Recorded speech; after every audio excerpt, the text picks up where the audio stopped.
წინა ვიდეოში ვისაუბრე იმის შესახებ, თუ როგორ უნდა დავიმახსოვროთ უკეთესად და რაღაცა პატარა მოდელები განვიხილებ, რომელიც შეგიძლიათ რომ ნახოთ იმ ლინკზე, რომელსაც მივუთითებ კომენტარებში. თუმცა ამ ვიდეოშივე გამოიკვეთა ისიც, რომ ადამიანებს გვაქვს ერთგვარი პატარა სქემა Twin-ში, რის მიხედვითაც რაღაცებს უბრალოდ ვივიწყებთ ხოლმე ძალიან მარტივად, ანუ უბრალოდ წავიკითხავთ რაღაცას, გვინდა რომ ვისწავლოთ, დავიმახსოვროთ, მაგრამ გვავიწყდება ხოლმე იმ წაკითხულის დიდი წილი, საბოლოოდ აღმოჩნდა რომ 25% გვჭირდება მხოლოდ იმ ცოდნის, რომელსაც წავიკითხავთ ხოლმე. დაახლოებით, რა თქმა უნდა, და დამაინტერესა უბრალოდ როგორ ვივიწყებს ჩვენი Twin-ი ამ ინფორმაციებს, რომელსაც ჩვენ ვსწავლობთ ხოლმე, რა სქემა არსებობს და თუ არის ეს შესწავლილი და რა თქმა უნდა აღმოჩნდა ეს ყველაფერი შესწავლილი, რომლის შესახებაც ახლა დღეს მინდა რომ მოგიყვეთ. მე-19 საუკუნეში არსებობდა ესეთი ტიპი Ebbinghaus-ი, რომელმაც შეიმუშავა დავიწყების მრუდის მოდელი და ამ დავიწყების მრუდის მოდელის შესახებ მინდა რომ მოგითხრათ დღეს რა არის ზოგადად და რატომ არის საინტერესო ეს საკითხი. მათ ჩატარა რა თქმა უნდა ბუნებრივია კვლევები და ამ კვლევებით დაადგინა თუ რა ინფორმაციას რა პერიოდში ივიწყებს ადამიანი წაკითხვიდან და რა რჩება საბოლოოდ როცა წაიკითხავს რა. აღმოჩნდა 25% როგორც უკვე გითხარით გვრჩება მხოლოდ. მოდი ახლა ორი სიტყვით გეტყვით როგორ გვავიწყდება ინფორმაცია. პირველი დავიწყება ხდება ძალიან სწრაფად. როცა წავიკითხავთ ინფორმაციას, მაშინ უფრო მეტად ვფლობთ იმ ცოდნას, რომელიც ამ წუთას წავიკითხეთ და შეგვიძლია რაღაცების გახსენება ძირითად შემთხვევაში. თუმცა რამდენიმე საათში უკვე იწყება მაქსიმალურად ინტენსიური ვარდნა ჩვენს მეხსიერებაში და გამოდის რომ მხოლოდ 50% გვრჩება ხოლმე მახსოვრებაში რამდენიმე საათშიც კი წარმოიდგინე. შემდეგ უკვე მეორე დღეს ფაქტიურად კიდევ უფრო მეტი პროცენტულობა გვაქვს დაკარგული.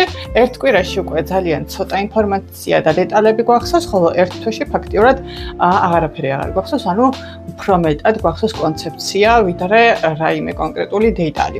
ესეც რა თქმა უნდა ინდივიდუალურია, თუმცა ძირითად შემთხვევაში ასე არის. თავდაპირველად გვავიწყდება დეტალები, კონკრეტული სიტყვები, ფორმულები და კოდები. ეს ყველაფერი ფაქტიურად ხრება, ორთქლდება, სტრუქტურა რჩება ასე თუ ისე ცოტა ხანს, ანუ რის შემდეგ რა მოდიოდა და რა ინფორმაცია მოდიოდა და მარტივად აღდგენადი არის და მნიშვნელობა რჩება ყველაზე დიდ ხანს. რატომ ხდება ახლა ეს? მიზეზი არის, რა თქმა უნდა, Twin-ის ეკონომიური ფუნქციონირება, ხმართ საკმაოდ დიდ ენერგიას იმისათვის, რომ რაღაცა ტიპის ინფორმაცია შევინარჩუნოთ და დარჩეს ჩვენს Twin-ში და ამიტომ Twin-ი ახდენს ხოლმე იმ ინფორმაციის სელექციას, რომელიც მას ნამდვილად რეალურად გამოადგება და ასე ვთქვათ, ჩვენი გადარჩენისთვის არის ძალიან მნიშვნელოვანი. და ასევე ძალიან მნიშვნელოვანია ესეც, რომ როდესაც Twin-ში შედის ინფორმაცია, რაღაც ახალი ტიპის ინფორმაცია, ჩვენი ნეირონული კავშირები ჯერ არ არის მყარად დაკავშირებული ერთმანეთთან. აქედან გამომდინარე ეს ინფორმაცია მალე მიეცემა დავიწყებას იმ შემთხვევაში თუ ხშირად არ გადავიმეორებთ და Twin-ს არ დავანახებთ ამ ინფორმაციის არსებობის საჭიროებას. ჩვენი Twin-ი არის საკმაოდ პრაქტიკული და აქედან გამომდინარე ის ცდილობს რომ შეარჩიოს და სელექცია მოახდინოს მხოლოდ იმ ინფორმაციის, რომელიც მას სჭირდება სიცოცხლისთვის, გადარჩენისთვის, არსებობისთვის.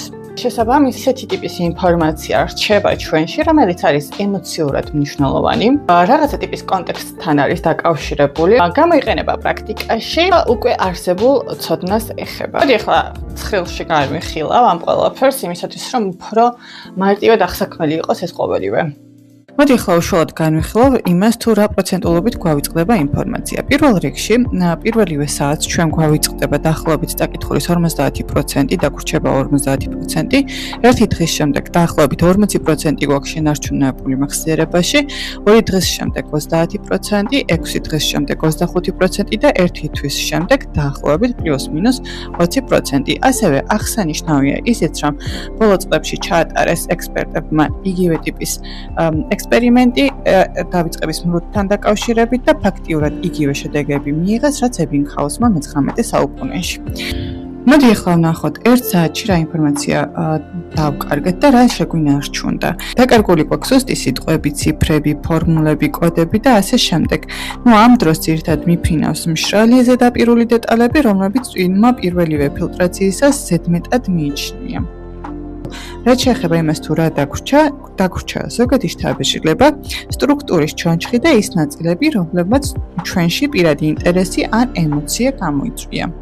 ერთი დღის შემდეგ, როგორც უკვე ხედავთ, 40% გვაქვს დაახლოებით შენარჩუნებული ინფორმაციის, ასევე ძალიან მნიშვნელოვანია ის, რომ ჩვენ გვავიწყდება დაახლოებით ლოგიკური ჯაჭვები და სტრუქტურა. გვიჭერს იმის გახსენება თუ რა თანმიმდევრობით ლაგდებოდა პუნქტები, ან როგორ უკავშირდებოდა ერთი ნაწილი მეორეს.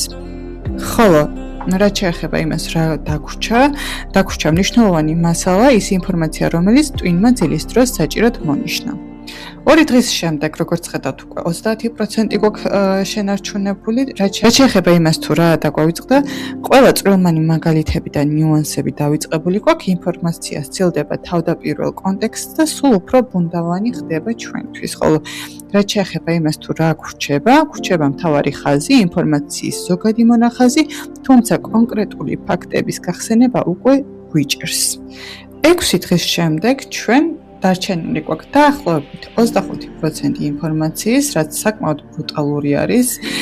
ამ დროს იკარგება ყველა მეორე ხარისხოვანი ფაქტი, თემა გვეცნობა, მაგრამ მისი დეტალურად აღდგენა ან ვინმესთვის მოყოლა გარემო ნიშნებების გარეშე უკვე ძალიან რთული არის. ხოლო რაც შეეხება იმას, თუ რაც გვრჩება, ჩვენ გვრჩება ზოგადი ჩონჩხი, რჩება მხოლოდ შეგრძნება, რომ ეს თემა იცით და მინიშნების შემთხვევაში მზარდ ხართ, რომ გაიხსენოთ.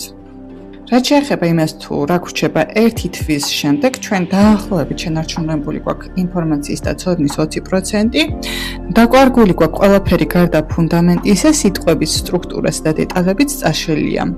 ხოლო რაც შეეხება იმას, თუ რა დაგვრჩა, ჩვენ დაგვრჩა მხოლოდ მთავარი არსი და იდეა.